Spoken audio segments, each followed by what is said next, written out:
Hello, neighbors. This is Jeff and Stacy from Sandy, Utah, owners at the Aulani Resort on Oahu, and you're listening to My DVC Points.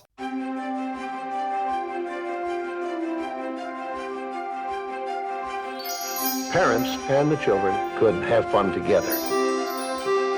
Please board quickly and safely. Our monorail will be departing momentarily.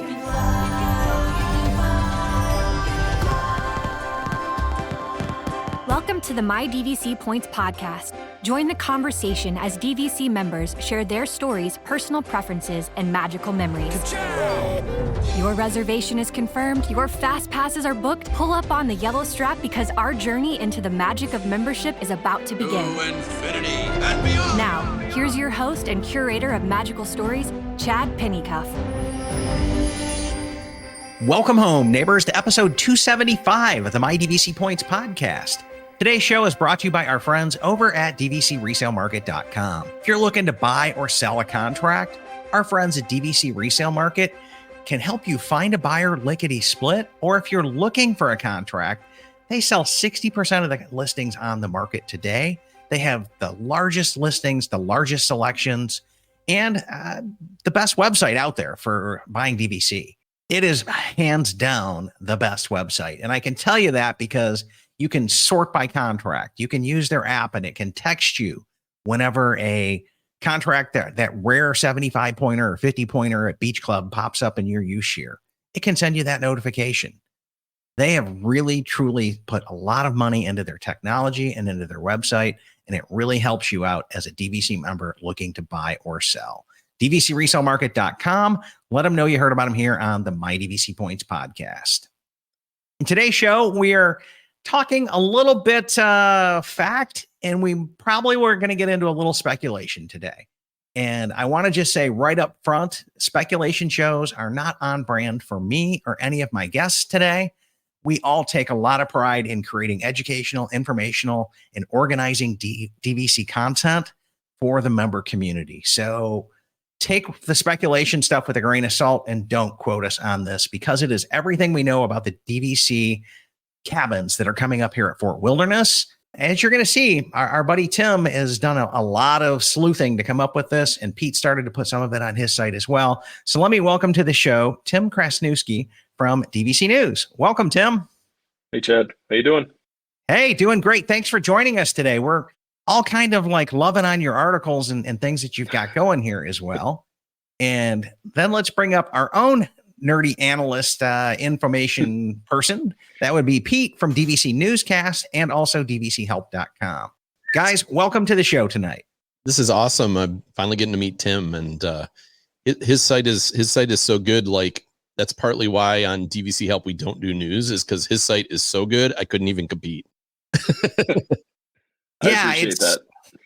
Well, I mean, half the time when we're reading an article, it's from Tim's research on the newscast anyways, but we always give him a shout out, right? We're not going to be those content creators that, ninja your work, Tim. So that's not going to be us. Like, not here, not. I knew that. So.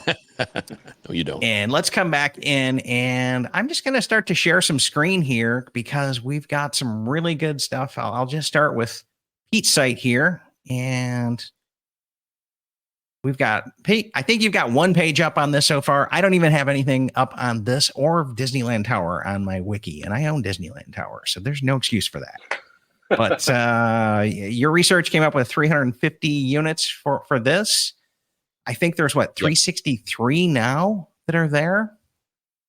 And do we think they're going to build some of these units and just not put them into DVC to keep them for cash? Because the cabins are really popular. Yeah, I'm not sure. I've seen 350. I've seen 352. I don't think I've actually seen 363. Have you, Tim? That's how many they're going to have?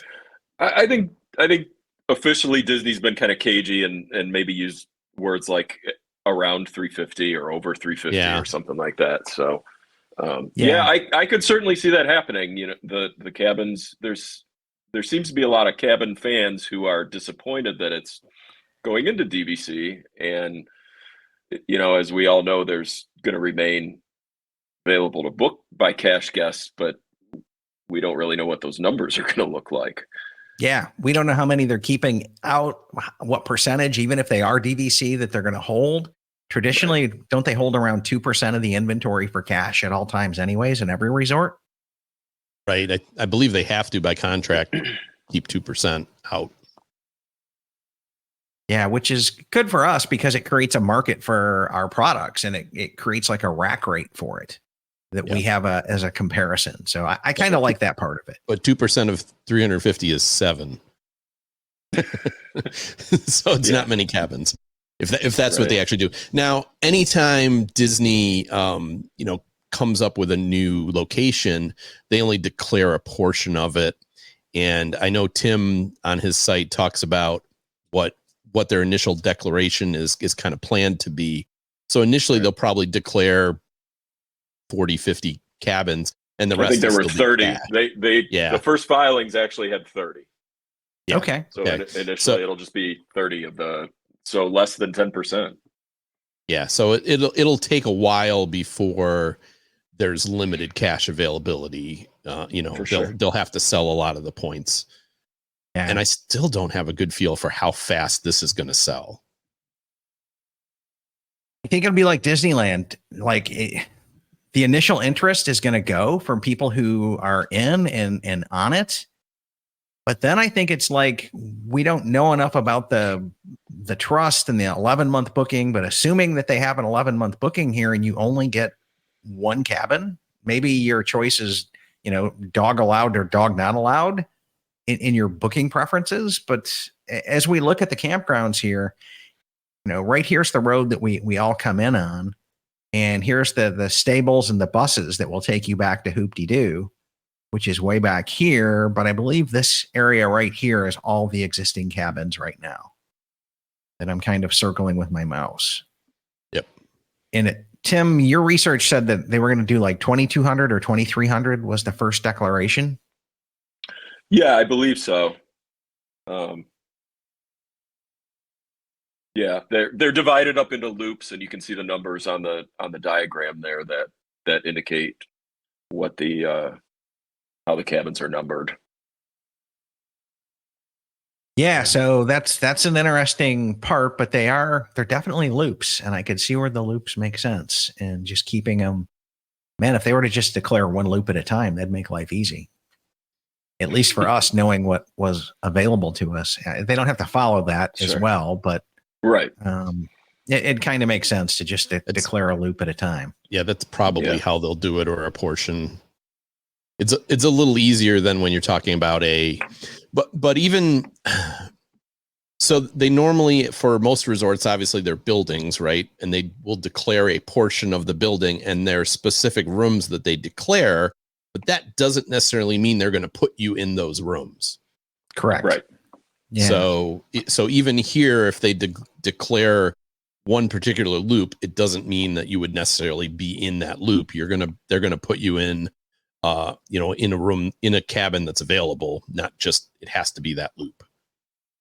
Yeah. It would be nice maybe if they did like a couple of loops as a booking section so that you could book one section, kind of like the preferred versus standard, or carriage park versus, carousel, or the paddock over at Saratoga Springs. It'd be nice. It'll be interesting to see if they have a booking category for like close to the pool, or I don't know. I don't know Fort Wilderness that well, but I know there's a pool in that area that's part of the declaration. So that would be close this to the pool right here. I don't know if there's like close to the main, none of them look close to the main building to me, right? Because the main building is way up here. None of it's near the building. None of it's near the dock, really. Yeah, it's like this is the campground pool and tennis courts, but then you've got to come way up here, right, to go to the dock and to the trading post and over here to Hoop-de-Doo. Yeah, and I know there used to be 2 cabins up by the trading post, right? But we don't know if they'll still be there, or if they'll. I think when the original permits were filed, when they were going to start renovations on it, I think that diagrams included with that did show those cabins. They're right about where your mouse is now, Chad. They're just kind of a little bit to the lower left of that, I think. Like right in here? Yeah, maybe a little more to the right. Whatever starts on that road right there. But yeah, I mean, it's odd that I wish we had a Fort Wilderness cabin historian who could tell us why they ended up with 2 or 3 cabins way over there and the rest of them are way down on the other side of the resort. But I think that the filings, get back to my point, I think that the filings did include updating those cabins up there. Now, if we're talking about some cabins not being part of Disney Vacation Club, those would be a prime candidate since they're so remote. So if Disney was going to keep something for cash, that would be an option. Or they could be, you know, it would be tough to put 2 cabins in a separate booking category because then if you have maintenance issues or something like that, people get booted out of that pretty easily. I don't know the history behind it, but I had read somewhere that they would often use those cabins for Disney employees, higher up Disney employees to take vacations or travel or things like that, that those typically weren't necessarily always available for booking. Gotcha. Kind of like the Grand Villa at Aulani. The Disney executives book that out a lot. Right. And that's where they stay when they're there. And okay, well, interesting stuff. But so far we know we've got a floor plans have come out. And Tim, you've done a great job pulling these out of the filings and getting them up here on the website for us. It looks like they're going to be 12 foot wide, almost 43 foot long. And there'll be an attached wood deck to these. 1 bedroom. And we've seen other photos where that bedroom will have bunk beds and like is it a double bed or a queen bed in the bedroom? I believe it's a queen. Okay. So you've got bunk beds and a queen in here. And then you've got this Murphy bed right here in the living room. That'll pull down into a double bed. So they will sleep 6. And to point out, that bedroom, if you look on those charts, is only 11 by 12. So you have a queen bed and 2 bunk beds in an 11 by 12 room. It's going to be a very tight room. Sure. It's going to be tight, right? It's definitely going to be tight. And in fairness, I believe that mirrors the look of the existing cabins, the ones that they're replacing, the layout of it, that the bed, that separate bedroom even now has the bed plus the bunk beds. So it's a design that fans of the cabins are familiar with, at least. We could probably do a whole show on debating alternate layouts for the cabins. Doors are a beautiful thing at DVC is all I'm saying. Like, honestly, I'm almost a little surprised they didn't do like a couple different designs for the cabins, like to have here's the family design can sleep 6. Here's another design that maybe only sleeps 4 or something like that. If you want to book and you don't need those extra bunk beds, you would have that option. Now, maybe that's too much of a pain for them to do, but it might have been a selling point. Yeah, maybe. And Tim, let's zoom in on this area here. So this bathroom, that looks like that's your closet right in there. No, I believe that's a walk-in shower. Okay, that's a walk-in shower. Near as I can tell, it does not have a tub. I believe it's just one of those large, walk-in tile shower deals that even they've been doing in DVC studios these days. I think the right above where your mouse is, I think that's just a hot water tank and a closet there. But that's what I was a little bit shocked at, because at my house, a couple miles away, I have natural gas and I have an external oil on demand heater on the outside of the house, and it's wonderful. Yeah. And very fuel efficient. And I'm kind of shocked that they wouldn't go to something like that here unless they just don't have natural gas ran to the campgrounds. Yeah. Yeah, it's definitely a water heater closet. There doesn't really seem to be a closet shown anywhere in this drawing. Right. No. Which is odd if you look at YouTube videos of the current cabins, they're almost sort of closet overload. There's weird cubbies and storage places, and in the master bedroom, there's a closet with like a drape and that pulls closed in front of it, and it's almost like they did a complete 180 on this. They went from closets everywhere to, the photo you're looking at right now. If you look at the very right-hand side of the image, you can see some kind of a dresser there with drawers with the TV. I'm struggling to find any other storage in the room other than like ottomans and putting your suitcases under the bed and things like that. Yeah, I'm guessing it's the latest where it's empty space under the bed and you stick your suitcases under there. Yeah, DCL style. So that's the only thing I can figure out here as well. Maybe there's, there could be some drawers on the bottom of the bunk bed there. Something that pulls out that's kind of hidden by the queen. Yeah, it could be. That's a possibility, but it's the storage looks a little on the thin side for 6 people, theoretically. Yeah.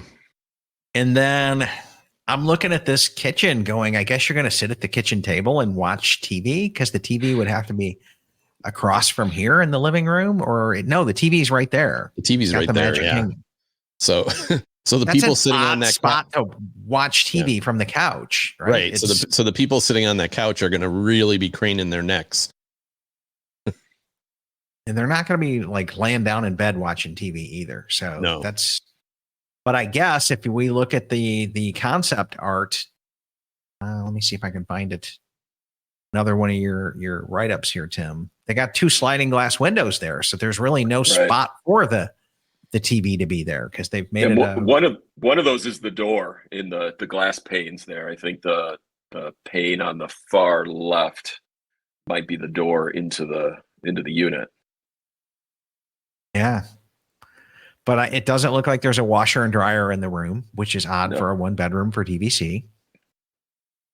But we know that they have laundry by the pool, and because we saw that on some of the other drawings. Right. Yeah, it's pretty clear there's no washer dryer in the unit. Yeah, so that's just interesting, right? Because it's like restrooms and laundry right here on the pool that they declared as part of the condo association. So, and then we've got this pet policies deal. Let's move on over to that, because it sounds to me like we've got some love for Pluto, but Figaro, you out, Cat. Like, no room for you.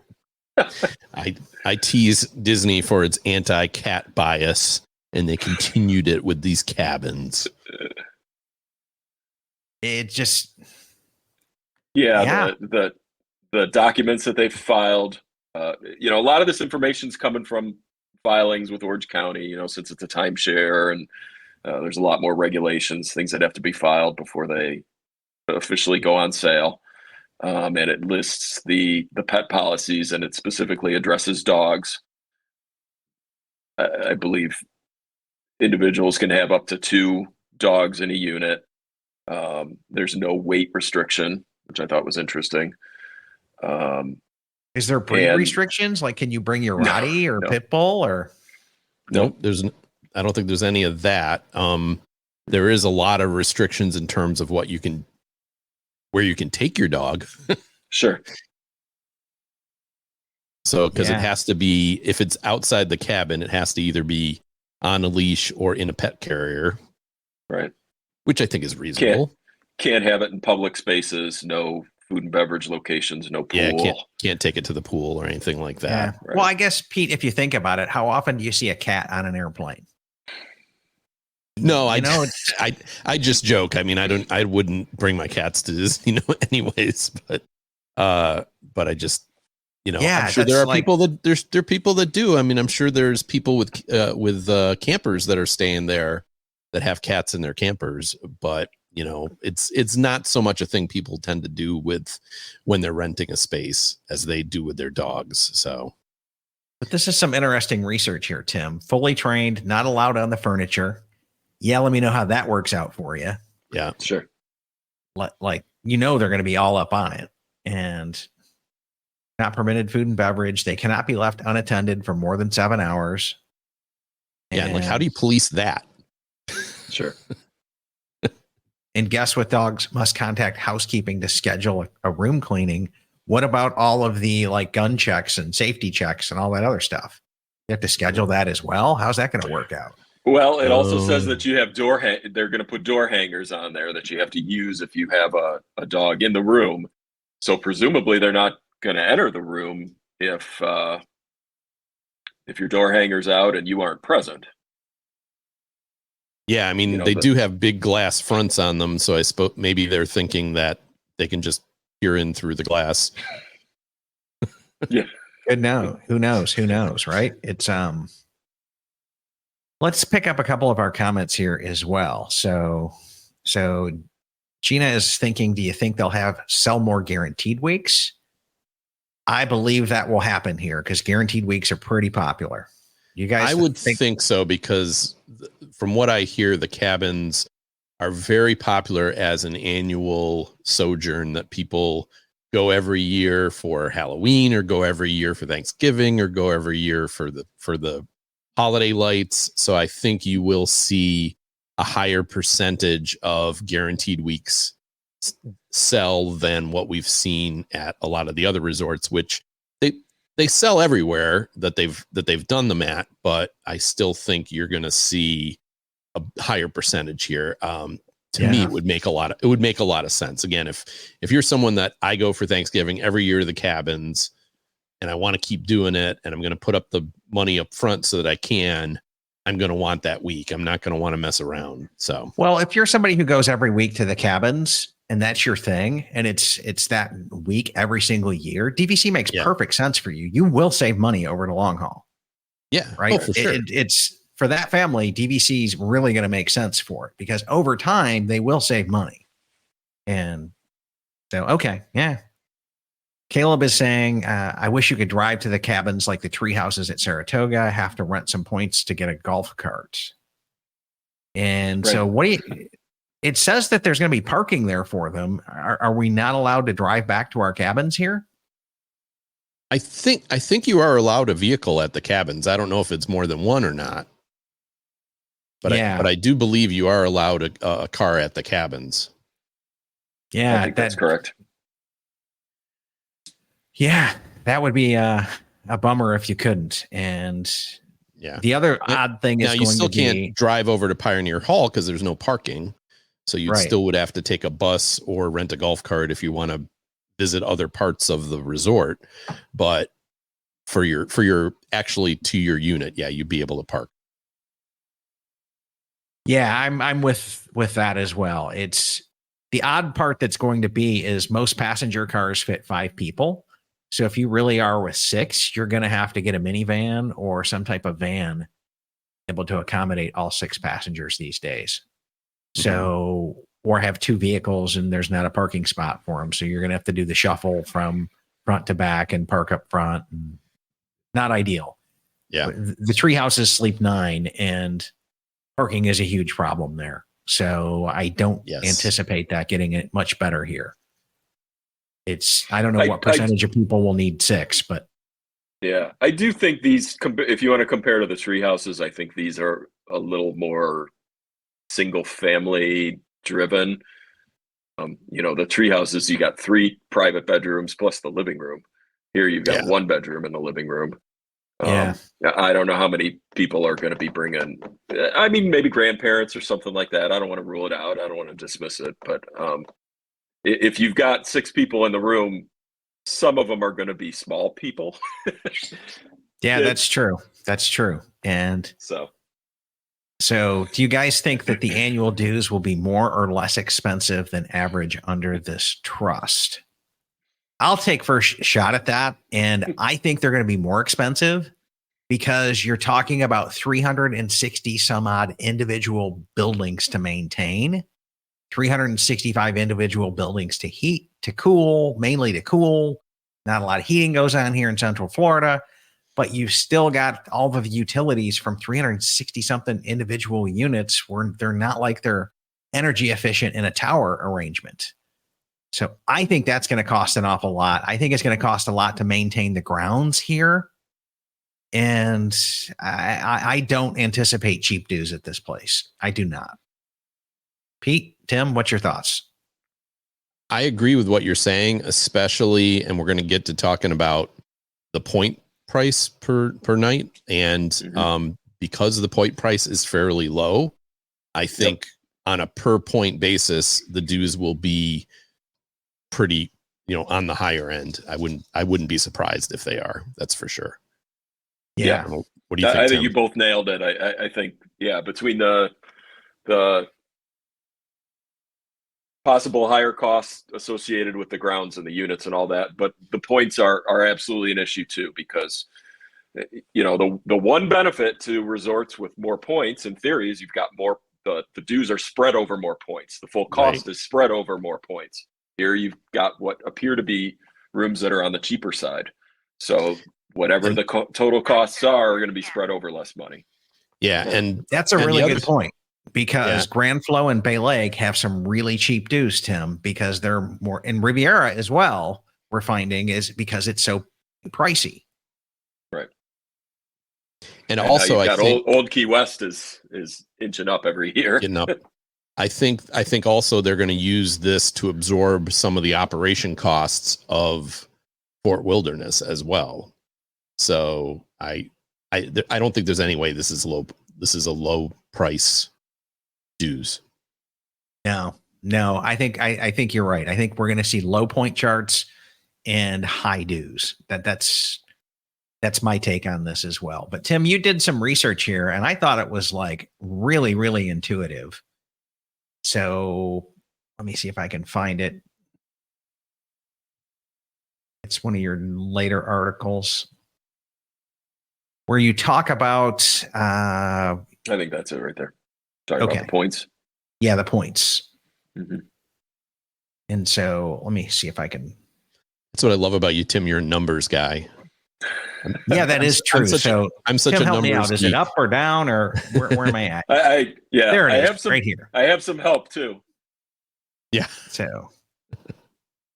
Yeah, no kidding. Shout out to Will over there that does a lot of who does all the sales articles, and Chris who runs DVC.market, who loves to dig into that kind of stuff too. Yeah, shout out to those guys as well. They are phenomenal analysts and researchers. But they came out of the documents that it was going to be 7,661 points per year to book 365 or 366 days, however that shakes out to be with leap year. I don't know if that was a leap year that they counted or not, because next year is a leap year, or this year, I guess this year is a leap year, and they're starting in 2024. I think they usually base the numbers on a 365 year. So if we were to divide out very simply 7,661 divided by 365, it's basically 21 points a night. Yeah. Yeah. And so you got to figure on the low end, you're probably looking at 16 points a night would be my guess. And then I don't know if you agree, Tim. And then on the high end, probably Christmas holidays, Easter, maybe Thanksgiving, you're probably upwards of, for a weekend, low 30s. Yeah, I think 30s is about right there. Yeah.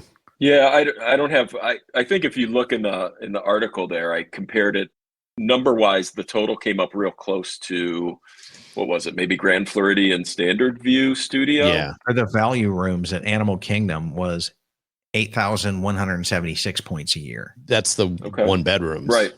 So it's less than Yeah, that's the one bedroom cost. Which these are essentially studio pluses. They're not a full one bedroom because there's no washer and dryer. But they sleep six. But you've got a full kitchen, you've got a private bedroom, and they sleep six. So I challenge the word private there with bunk beds in there, but that's true. you definitely have a wall from two sleeping spots. With 4 people in the room, you've got a private bedroom. How's that? Yeah, unless they're little kids and they demand to be on the bunk beds because they're cool, right? That's what my kids would be doing. then mom and dad will be in the living room and not getting any privacy. Yeah.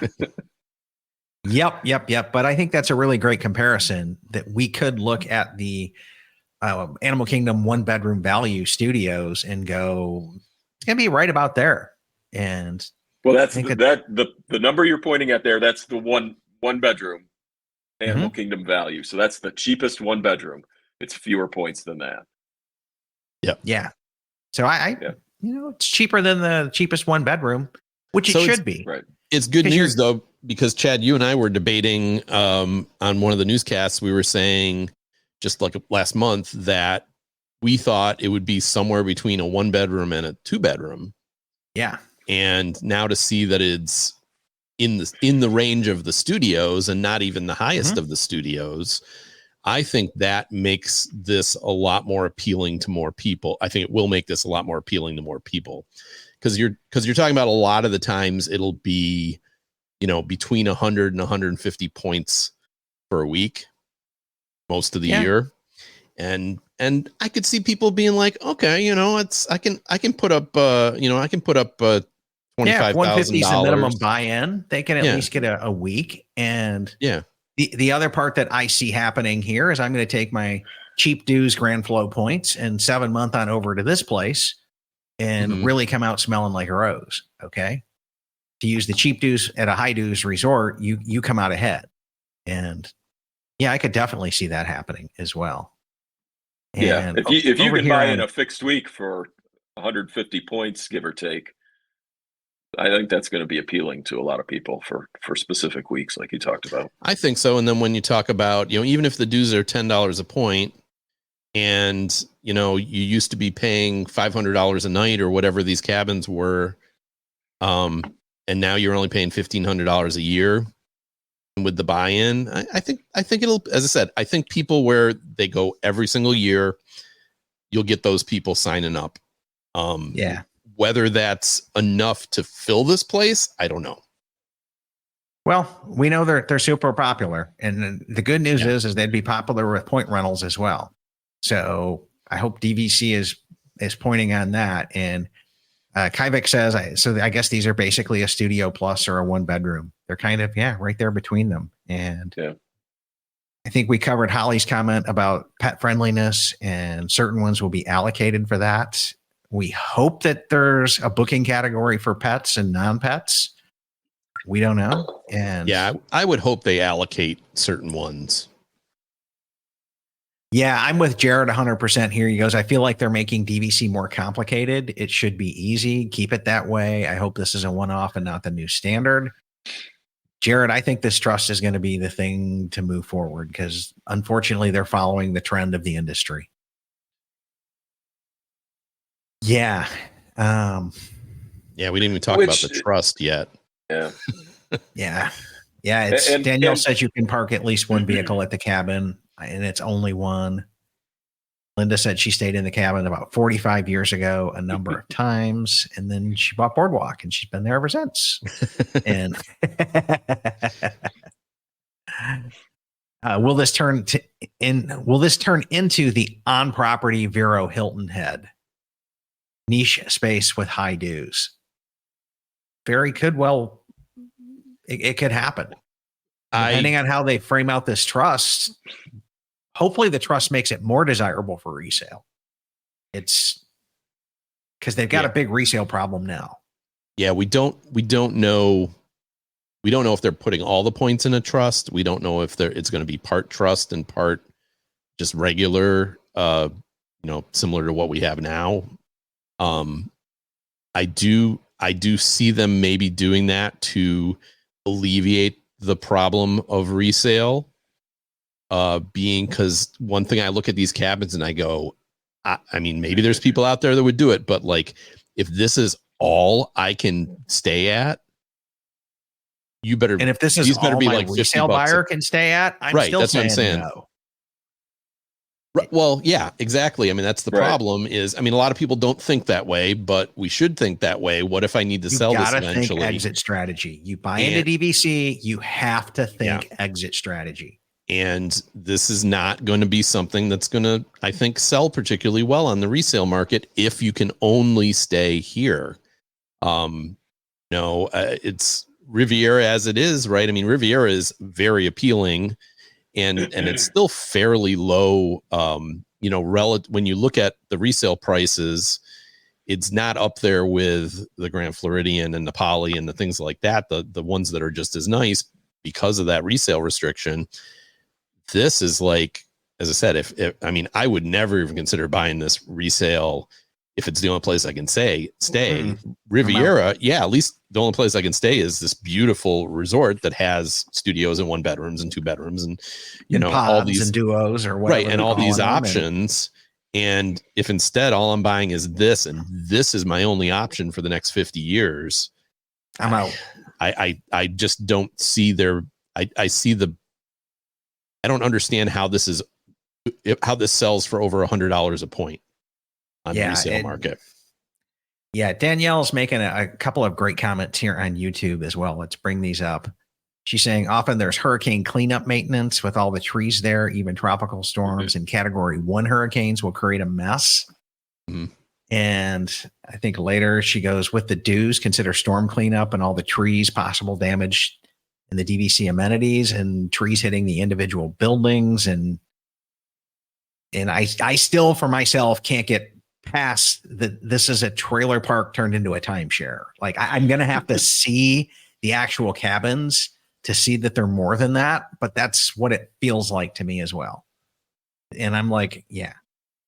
And then I did see some comments, and this could be Vincent and Amy who made these comments to me offline, that I think I align with the rumors that the trust is only because these are mobile homes and cannot be deeded real estate.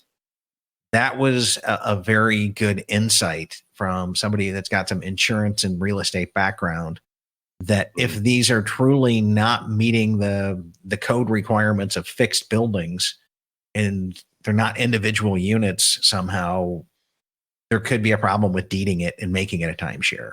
So it could really truly be the problem of the trailer park turned into a timeshare. Yeah, and that's what the trust. That was Mark. Solving. That was Mark Allers that made that comment. Okay, that was Mark Allers. And okay, yeah, and yeah, Beverly here has some confidence saying that this will fill and people will take it. I think it will, because from what I gather, they're pretty popular today and they do sell out. And so I don't think that there'll be a lack of demand. I just don't know if that demand will translate over to DVC ownership. Mm-hmm. Oh, I guarantee they fill at 7 months. Yeah. Right. There's no doubt in me there. It's just how quickly they can sell them. I'm right there with you. What will they do with everyone during a hurricane? Evac to where? And as somebody who built a house here in Central Florida, like I can tell you my whole exterior is cinder block, and that cinder block is got, every fifth hole is got filled with concrete, and there's straps that go all the way down to the foundation, all the way up and wrap around the roof joist. And it's all strapped down to the ground. This place isn't going anywhere when the big bad wolf comes around. He gonna huff and puff, and this place isn't going. I hope that they have the same level of standards in construction build for these, and they're really anchored to the ground well. I can only hope. Yeah, it's okay. And Gina makes a comment. I will be very unhappy with an 11-month trust, especially if Disneyland villas are included.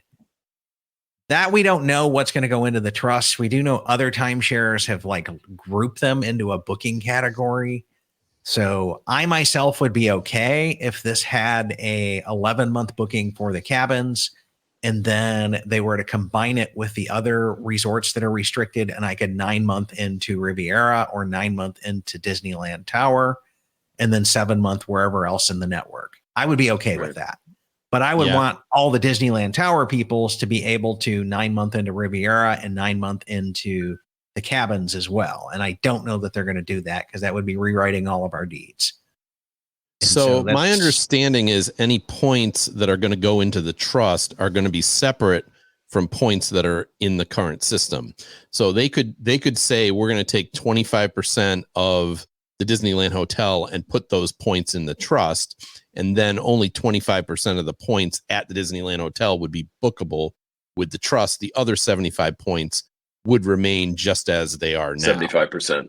75%, right. Sorry, yeah. Yeah, but then that's going to get into issues because as an owner, I bought into that knowing that there's 300 and some odd studios that I could book at 11 month. And now you're telling me 25% of those are off the table. That's right. well, 25% of them are off the table to you, but it would be basically on any single day. There's only 75% direct owners, and those 75% direct owners have access to 75% of the resort. The 25% trust owners would only have access to 25% of the resort. It makes DVC overly complicated, but I don't think it would be unfair to direct. Oh, I disagree wholeheartedly, owners. Pete. I bought knowing I would have 11 months when this thing is fully declared for 300 and some odd units. And if I don't, I'm not going to be a happy camper. Well, okay, let's use Riviera right now as an example. So Riviera actually is 75% declared. So everybody who owns Riviera right now only has access to 75% of the rooms at the resort. If the other 25% were to go into a trust, hypothetically, the current deeded owners would only have access to the 75% that exists right now. Okay. But if the trust doesn't exist and Riviera owners get access to 100% or 98% or whatever figure we want to use, you're adding thousands of more owners as well. Right. So proportionally, it's probably not going to change. I can't throw any numbers out for Disneyland Hotel off the top of my head, but if Disneyland Hotel becomes part of the trust, if it doesn't become part of the trust, you're going to add thousands and thousands and thousands of more owners at the same pace that you add more rooms. So I don't think the competition level is going to change a whole lot. Exactly. Well, I disagree there because certain weeks are higher demand than others. But it would still be 75% of the points would be owned by owners, and 75% of the units would be bookable by the owners. So your ratio. But I bought in when this thing was fully sold that I had 300 and something rooms I could build in 11 months. That's in my documents. And if they're not there and I don't have access to that, I'm not a happy camper. And I'm really not. Okay. Well, so I agree with what Tim's saying. I think it's just imagine they built it 25% smaller, and that's what you have access to. Yeah, but I didn't buy. I get what you're saying. You bought smaller. Right. You bought this resort that has 350 rooms, but you have less competition for those rooms. Yep. Is what I'm saying. Yep. If the trust never touches Disneyland Hotel and they consider selling it as deeds, yes, you're going to have access to all 350 rooms. But you're going to be competing with thousands and thousands of more owners. So from a proportional standpoint, I'm not sure that it's going to change a whole lot from what you see today. Well, I can only tell you the smaller the inventory is today, the more competition there is for it. So the proportionalist doesn't weigh out because sometimes are more popular than others. And sure. And I mean, that's going to be the case whether there's a trust or not. There's just no way of getting around that, But if I've got one at 300, December of this year can tell you that. If I've got one at 300, I've got a lot better odds than one of 200. So that's where I'm at. I think let's just agree to disagree on it. I just know statistics and know the math and how many people I'm going to be competing with at 8 a.m. or even a month in advance if I'm trying to walk it, at 8 a.m. That's just more people that I'm going to be competing with, and for less resources.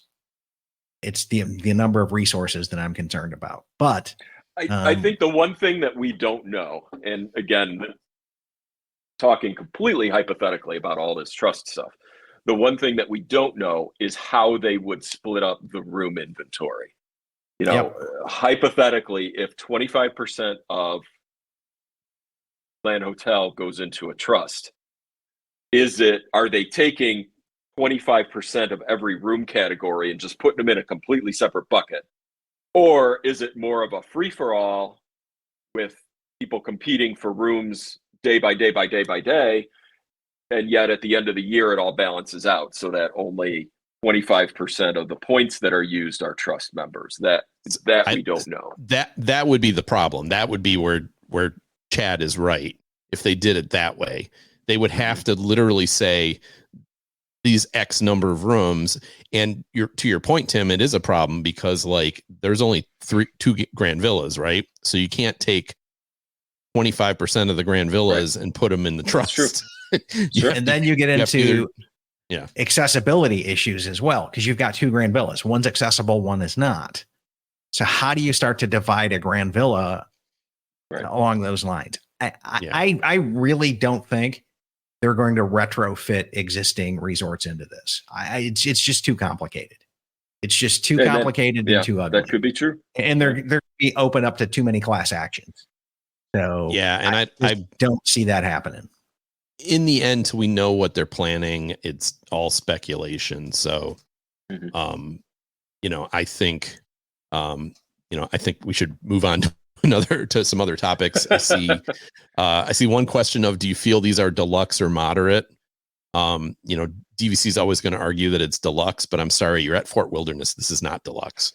No, I make that case at Old Key West and Saratoga as well.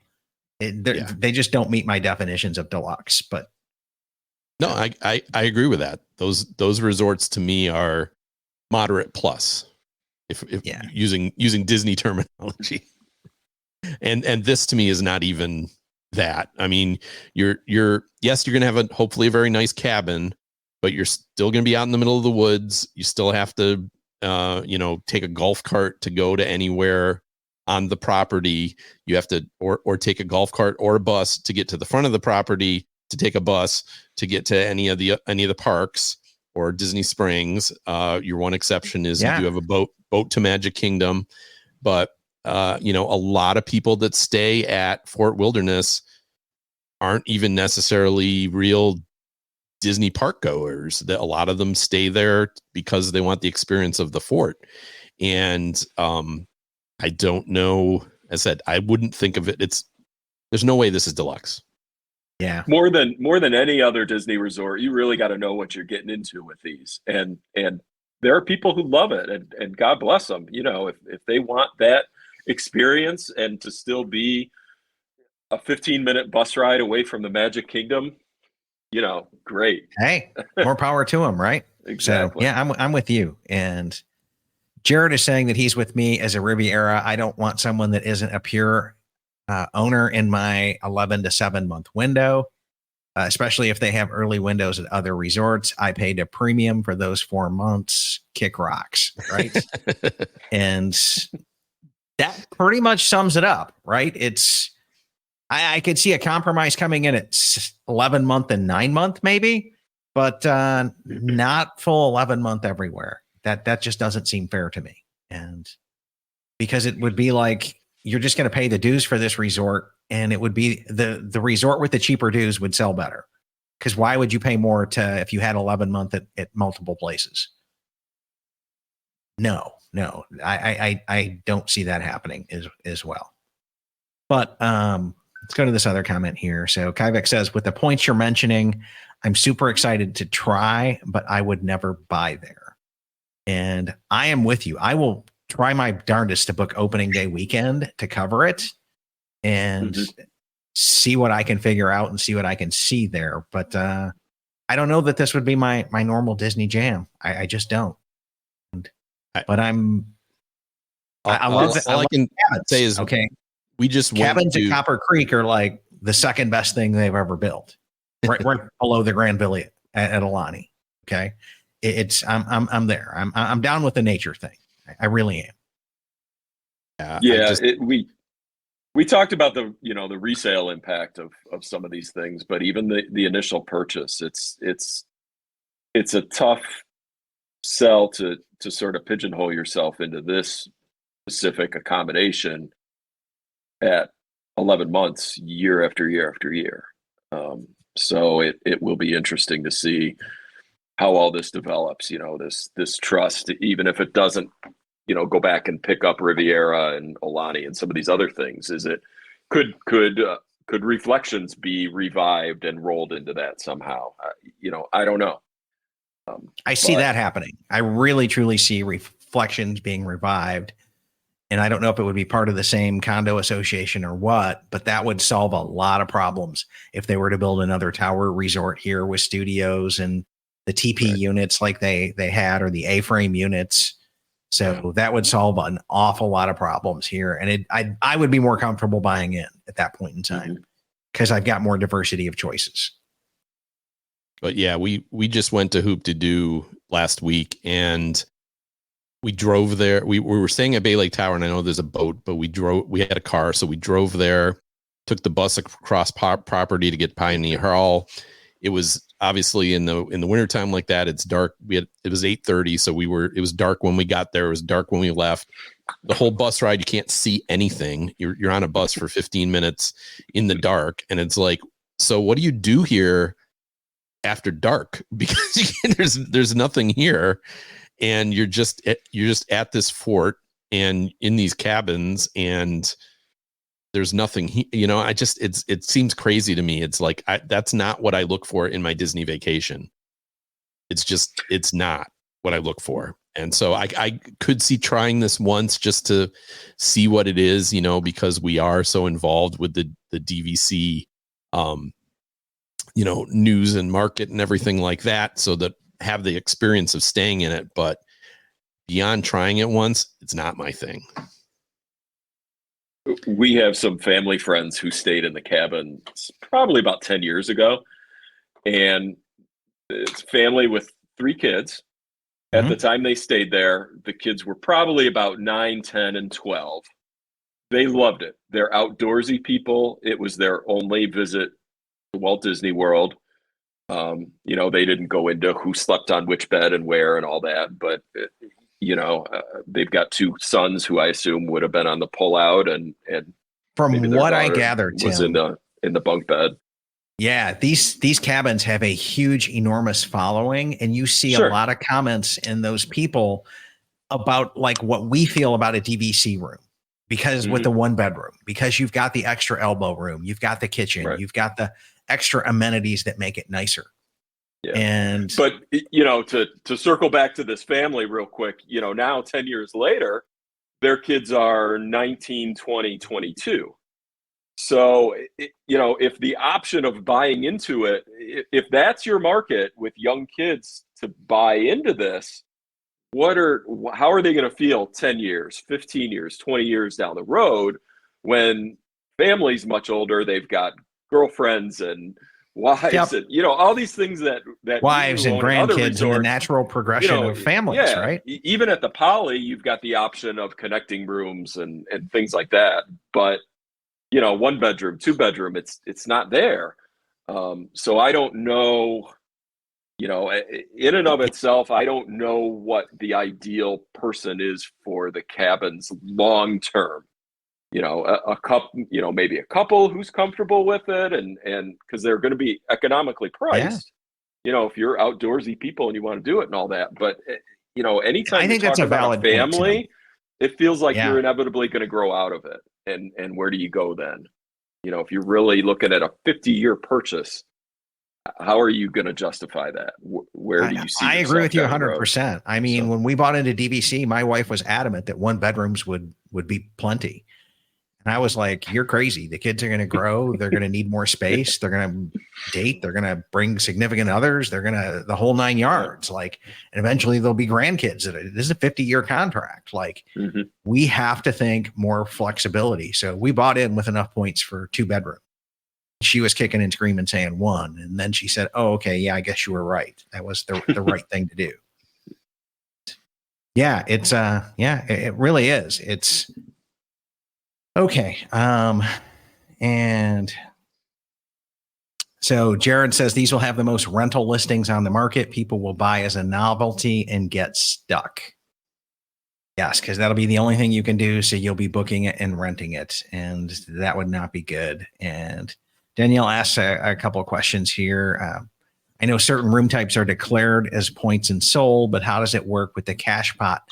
Different room types. Are certain types of room not available for cash? It's Tim, keep me honest here, but I believe it's 2% of the resort, and it's usually not grand villas that really go up on the market. From the travel agents that I've known, the grand villas don't do too well. Yeah, most of the cash inventory that you see, available on WaltDisneyWorld.com, whatever, to rent rooms, I think it probably comes from two places. One would be, unsold resorts, Riviera, Disneyland Hotel, things like that. The other one would be through the exchange programs where members can use their points for cruises and Adventures by Disney and things like that. So if I own at Riviera and I want to use my points for a Disney Cruise Line trip and it costs 400 points, the way Disney makes the math work is they're going to take my 400 points. They're going to take 400 points worth of rooms at Riviera and try to sell them to cash guests. So they're going to book them, take them out of member inventory, and then they're going to list them, turn them over to their travel agents. And then the other thing that you'll see is at the 60-day mark, breakage, Tim. Right. Any rooms assuming that you have sold, breakage. Yeah, assuming you have breakage. Well, all of the resorts do, to the point where we all get our minimum, according to Will's research, and that we all get the cap of the breakage income at every single resort, and they pocket the rest. Yeah. And so we know breakage happens to at least, the contractual limits. Disney hits that. So, yeah. And I think I have no idea. I'm sure they have an algorithm for how they decide studios versus one bedrooms versus two bedrooms or whatever. But I do know from the breakage, it tends to be more one bedrooms that are available out. If you like look at what's out there, more availability, one bedrooms, more availability, Saratoga, Old Key West, the bigger, less popular resorts are more available. But I don't think anyone knows the specifics of how they decide what rooms go for cash and how that all gets converted. I'm sure it's not public knowledge. Right. But it's in fairness, I think there's, over the years, I've heard sort of a natural fear voice that Disney would cherry pick rooms that would work to their benefit. Studio room, cheaper studio rooms during popular times and things like that. And I don't think there's ever been any evidence that that's the case. They seem to do a decent job of, like you said, there's one bedroom DVC cash rooms are not all that uncommon. And, I don't know how popular they are with cash guests, though people could use Disney itself could use them for cash upgrades and things like that. You see a lot of studios at Saratoga as well.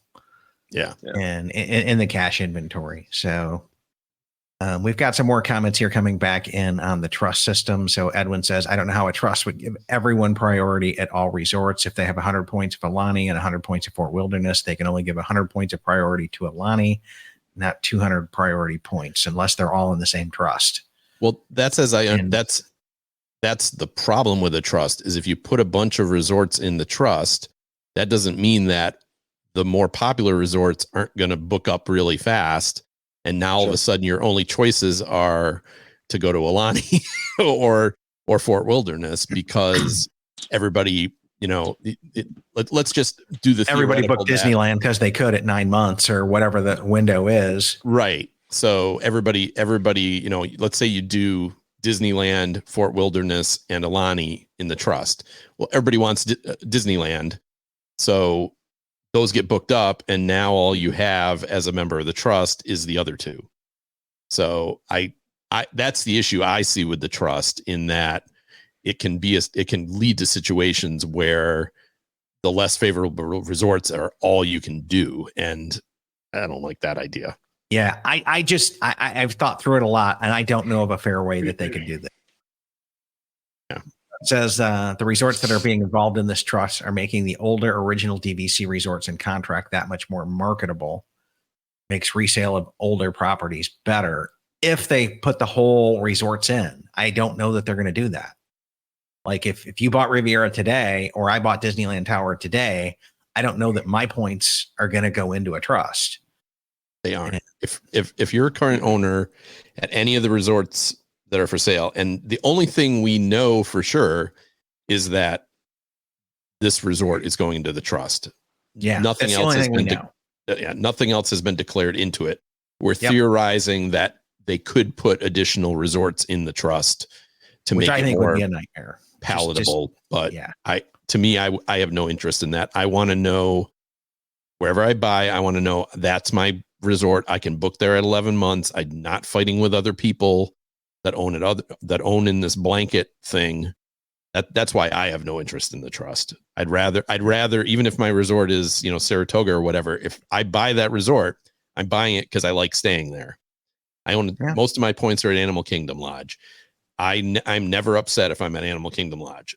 I don't want to have to fight with other people that own at the cabins for my Animal Kingdom slot. So I'm happy to stay with what I got. Then Jimmy Quinn says it'll be interesting to see if DVC owners with legacy deeded points can trade into properties with the trust and vice versa. I can see Disney allowing this who bought direct. I can almost guarantee you the direct thing will happen. Resale people, no, I think they're going to tell them to kick rocks. That's part of what we sold in the resale. Although the resale restrictions are backfiring big time on them. And it really truly is from some inside sources that I've talked to, that they're not going over well. And maybe this trust could be a way of minimizing the resale going forward. We don't know. We really need to see more details about it coming out. And I don't know why they just don't end it. It doesn't make sense to me. It's a terrible restriction. Yeah. Your product is so popular. It has a viable market on the secondary market. It's your Walt Disney World, for crying out loud. You're the number one vacation spot in pretty much the world, at least in my opinion. So, yeah. Okay. And to me, you want your resale, if you're Disney, you want your resale prices to be high, because then people are more, sorry, that was my cat. You want your resale prices to be high because people are going to look at the restrictions and go, well, why would I pay $180 on the resale market if I can get it direct? If I'm Disney. Mm-hmm. So why do you want to put a restriction in that's going to lower the prices specifically of certain resorts because they're not available? As I said, it clearly is. I think at this stage, with the fact that they didn't put it in place for the Grand Floridian and now they're not putting it in place for the Poly, they know that it hurts. Mm-hmm. Yeah. They definitely. Go ahead, Tim. I think the one interesting thing about it is the fact that for a year and a half, 2 years, we had Grand Floridian and Riviera selling simultaneously. And one with restrictions, one without, Riviera with, Grand Floridian without. And until prices almost seemed to drive where people went. That's true. When Riviera had a little bit better incentives, it was outselling Grand Floridian. When Grand Floridian had a little bit better incentives, it was selling more. So, from that respect, I've always wondered,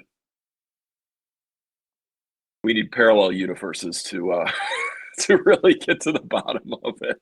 We need the multiverse, right? Yeah. The one thing that I've always wondered about the restrictions is the one benefit it gives Disney is when they've got somebody in the room there, they can tell them, hey, the only way you get access to all these resorts is if you buy from me. And I don't know how popular that is. I don't know how that does a good job of turning people. We know that people, informed buyers, all of your audience and our readers and things like that, they understand the impact. They know if I have to sell my points here, this could happen. I don't know what average Joe does. Most of the people who buy timeshares aren't going on the internet and doing a ton of research before they do it. It's historically sort of an impulse buy. So, that was the one thing that I figured, okay, maybe Disney's seeing enough good results, enough good feedback from its salespeople that when they get those people there and they can tell them, you only get access to all the resorts if you buy from me. You only get the member perks and all this stuff if You can get this laundry list of stuff. Is that enough to turn enough people? Does that get your closing rates high enough to make it worthwhile? If you've got sources that say otherwise, I'm not going to argue with that by any stretch. Yeah, according to the people that I've talked to, there was a huge debate at Disneyland Tower whether they would put the restrictions in or not. And they ended up putting them in because they looked at it like, this is our last shot at a timeshare at Disneyland. Yeah. Like, the city of Anaheim will not grant us another one. We don't have room for it. We're fighting too many uphill battles for us to ever think we're ever going to get another one. So we might as well make hay while the sun is shining right here. And if there's a place where where it's not going to hurt them, it's there. Because we've all seen what happened with Grand Californian. And nobody buys Grand Californian points and all that. Yeah, nobody buys Grand Californian to network it. No. So you don't have to worry about the resale value of that, certainly compared to Riviera. And there's enough worlders who want to pick up a resale contract to get an 11-month advantage in Disneyland, especially if you have small contracts. So that's I agree that it won't matter. But as I said, I don't see how it doesn't affect Fort Wilderness for savvy buyers. For savvy buyers to go, hey, I'm going to resell this, and this is the only place. But that's what I think the trust is going to solve. I think that's the problem. You would think your prototypical cabin fan, this hypothetical person we're talking to who loves the cabins and is already as a cash guest coming back frequently, they're going to be on the more savvy end of the spectrum, and they're going to ask questions like, what's going to happen to my value if I have to sell this? Yeah, it really truly is. So, okay, we're going to pick up a couple more comments here and then wrap up today's show. So Jared says, would it be possible if they could restrict trust points only to the resorts in the trust? I believe that will happen. Yes, they would only be whatever points they put in the trust. Those are the only ones you would have access to ahead of the 7-month window. Yeah. I think at the 7-month window, it still opens you up to everything. If you're direct, if you're resale, I think you're only booking the resorts in the trust at any window. Yes. If you were resale, and again, we're doing this all theoretically, but that's theoretically part of why we think they're doing the trust, so that if you buy a Wilderness the resale restrictions a little bit. Yeah. Yes. Yeah. And then Edwin says, wouldn't the resale restrictions only affect the trust because the trust owns all the points? Yes, that's kind of what we're concluding here as well. To affect the normal owner, they wouldn't have access to the resale restrictions on the trust. So yeah, I think they're going to continue. If you've bought direct, you can book anywhere. That would be a huge mistake if they didn't. Mm-hmm. But okay. Well, I think we've pretty much wrapped up today's show. So, Peter, thank you for joining us as always and sharing your insight, your knowledge. We look forward to your developments over at dvchelp.com as you build out your wiki over there. Tim, the research, the articles, on behalf of the whole DVC community, thank you for your decade plus of commitment to our community, sir. So we are all indebted to you as informed and educated DVC buyers, because we've all relied on your hard work over the last, it's been 10 years, hasn't it? It's going on 17. 17 years. I stand corrected. So yeah, it's been an awful long time. And I think if you want to hear more of Tim's story, you can go to mydvcpoints.com/038. We did an interview with him on episode 38, way back when. So, or you can just find his name in the speaker section and just search for his name on our site. And I think you've joined us on a couple of other shows, which we're always welcome here, Tim. And we're always glad to have you collaborating and communicating with us as well. So that wraps up today's show, guys. Thank you so much for tuning in. Huge shout out of thanks to all of our sponsors at World of DVC, including DVC Resale Market, DVC Rental Store, and Monera Financial. If you do business with them, please let them know you heard about them here on our show, as that's the number one way that they know that their advertising dollars are being effective for them. And I appreciate it greatly. I think the rest of the team does as well. And a huge shout out of thanks to our Patreon supporters as well over at patreon.com/mydvcpoints. Hopefully you learned something in today's show, or at least got you asking some better questions, because we know we were speculating a lot in today's show. We don't really like doing that. We like presenting DVC facts and news and verified information. And today's topic just took us down that rabbit hole. So tune in for more accurate content from all three of us, because it is really on brand for us to do that. And speculative shows and rumor shows are really not our forte here. So thanks for tuning in, everybody. We will catch you on the next one. Have a great night. Good night, everybody. Bye-bye.